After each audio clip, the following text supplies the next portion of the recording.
Hi friends, welcome back to my channel. Today I am so excited to share with you 5 30-minute meals. These meals are so good, they're so delicious, they come together in 30 minutes or less, and you really can't go wrong with them. So without further ado, let's go whisk up some magic in the kitchen. We're gonna start this week off making pork chicken fried steak. I know that is 3 different meats in one title, but trust me, it is delicious. So we are going to take a bag of pork rinds and just smash it until it becomes like breadcrumbs almost. And then I've got 4 eggs here as well that I'm just whisking, and then I've got a cup of flour. Now, with chicken fried steak, normally you would use a cube steak, so that is what I am using. And I am just going down the assembly line, dipping it into the flour, then the egg, and finally the pork rind breadcrumbs. And I only made 2 of these because it was only my husband and I eating, so there was no need for more than 2 pieces. So over to our pan, I am just heating up 2 tablespoons of butter with 1 tablespoon of oil, and I am just going to fry the steak 3 or 4 minutes per side. So I did want to mention that this recipe is rendered from a keto recipe. So the only thing that's not keto that I used here is the flour, but this is actually really good when you're on keto as well. I just wanted to mention that. So once our steak is done, we are going to add in 1 cup of heavy cream right into the same skillet along with 1 cup of chicken broth. And we're just going to simmer this for a few minutes until it thickens up, and then add back your steak and just cook for another minute or 2, and that's it. And I served it with some fresh veggies and some potatoes.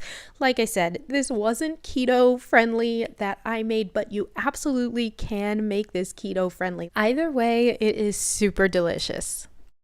Next up, we're going to be making Tuscan shrimp, and this was hands down my favorite meal of the week.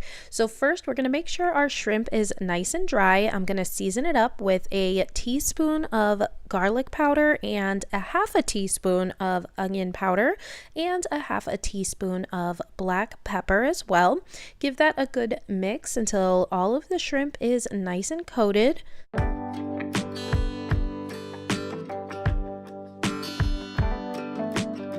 Now over to our skillet, I'm going to heat up a tablespoon of olive oil, and I'm actually going to cook this in batches because I wanted to sear the shrimp. I didn't want to steam it, and if you put all of this shrimp in the frying pan at once, it will steam and it won't give it the same texture or flavor that it does when it's seared. So anyways, while I am doing this in batches, I figured this is a good opportunity to tell you a little bit about myself.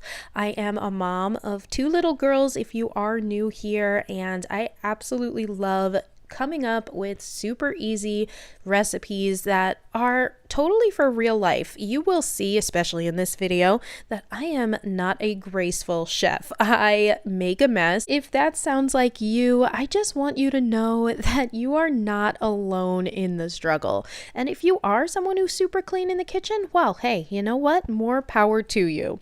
So now that all our shrimp is seared, we're going to add in 2 tablespoons of minced garlic along with a 1/4 cup of sun-dried tomatoes. These were packed in oil, so I just slice them up and give that a good stir. I did want to mention real quick as well, you should be using a non-reactive skillet, meaning just don't use cast iron because we're adding in right now a 1/2 cup of heavy cream, and if you were to use something like cast iron, it would curdle the milk instantly and your entire dish would just be ruined. So be careful with what you're using. You could use a non-stick pan or the regular stainless steel skillet. I'm just going to make the pasta real quick. As you can tell, I am such a messy cook.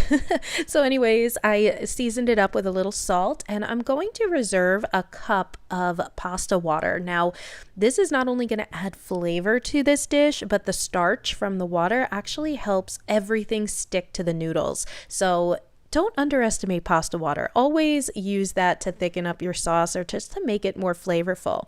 Now add the pasta in here along with the 1 cup of pasta water and a 1/4 cup of Parmesan cheese, and give it a good stir until everything is nice and combined.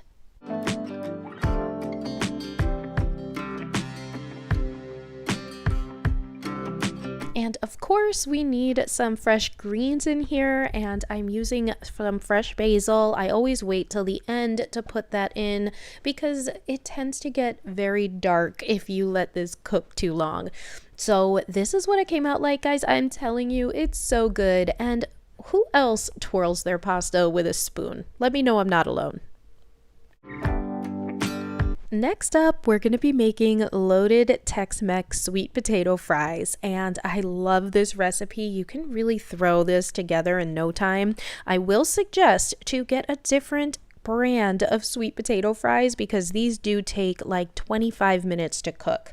So just keep that in mind if you want to keep this 30-minute dinner. So anyways, after 25 minutes, I am going to take my fries out. I'm going to top it with some cheese. I've got a Mexican cheese blend here. And then I'm also going to put some rotisserie chicken on here because that's what I had in my fridge. I want you guys to know when I share my recipes, you do not have to copy them for exactly what I do. This is really just to give you inspiration, make things your own, get creative. Now I am going to be putting on some black beans. I did drain them and rinse them. And then I'm going to bake this for about 5 minutes until the cheese is nice and melted. And then we're going to put some more toppings on it because you know what? Why not? So I've got some diced red onions here. We're just going to spread that out. And don't come for me, but I am also going to be adding some green onions. I know I probably should have added cilantro, but I didn't have cilantro, and I don't know, you can never have enough onions. I love onions. If you don't, just don't make it with them. Then I'm also adding on some jalapenos for heat because it can't be Tex-Mex without jalapenos, right? Then I've got some fresh sliced avocado. I was going to put guac on here because I do have some holy guacamole, but I think the avocado looks so much nicer. And then I just diced up 1 small tomato because I felt like you needed that red color in here. And this is what it came out like. You can honestly add whatever you want to this. It was so good. Next up, we're going to be making shortcut cottage pie. Now, I believe that cottage pie is when it's made with ground beef instead of ground lamb, I think regular shepherd's pie is made with, but you know, bear with me. So first I'm going to dice up 1 yellow onion and mince 3 cloves of garlic.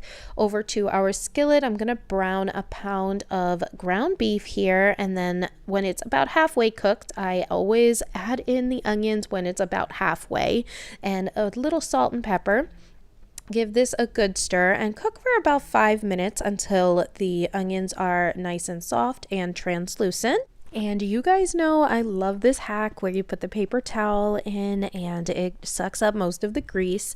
Now I am going to add in a packet of beef stew mix. This is definitely part of that quick shortcut part of the recipe. Give this a good stir until all of that is nice and well combined. And then we're going to add in our garlic. I probably should have added this in before I added in the beef stew mix, but hey, you know what? It doesn't matter as long as it's get and add it in there. Now I have about 2 cups of frozen peas. Just give this a good mix until it's all combined. And then I'm using 1 can of tomato soup. Another shortcut ingredient, guys. This is how we keep things to 30 minutes. Give this a good mix until that's combined now. Now here we go with another shortcut ingredient, which is a bag of mashed potatoes. And I'm just using some hot water. I mean, you guys know the deal. You know how to make mashed potatoes in a bag, right? Now over to a 9x13 baking dish. I am just going to put in my beef mixture, and then we're just going to top that off with the potatoes.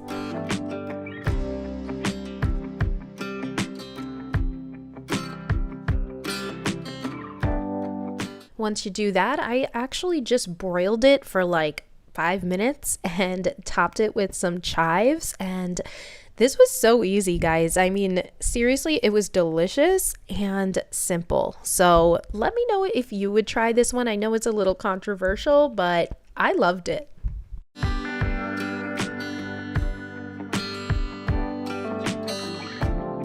Next up, I'm going to be making some Hawaiian sliders. Now, I know I called this Hawaiian sliders, but there's really nothing Hawaiian about it except for the rolls.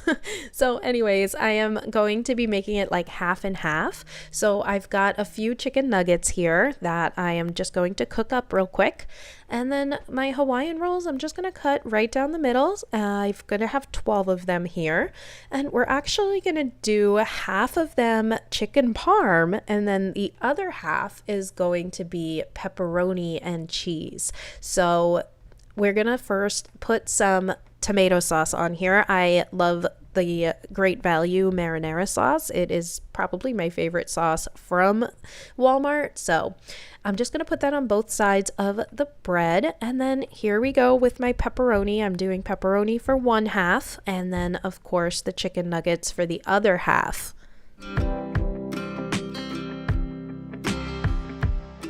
Of course, we need a little bit more sauce on those nuggets to make them very Parmesan style. And I put a little bit on the pepperoni as well. And then just top with some shredded mozzarella cheese. You can use sliced as well. I just had shredded, so that's why I used this one.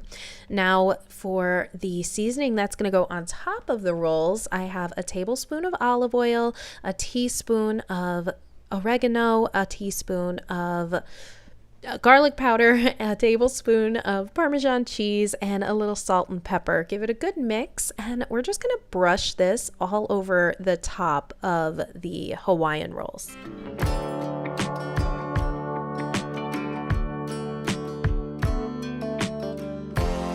Now we are just going to bake this at 350 for about 5 minutes, just until the top gets nice and crispy.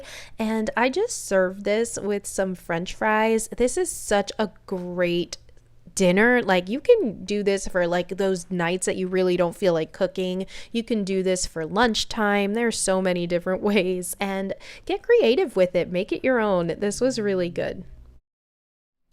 All right, friends, so that is going to do it for today's video. I hope that you enjoyed these recipes as much as me and my family did. And don't forget, I have so many more recipes just like this on my channel. But so be sure to hit that subscribe button down below, and I'll see you guys in the next video. Bye.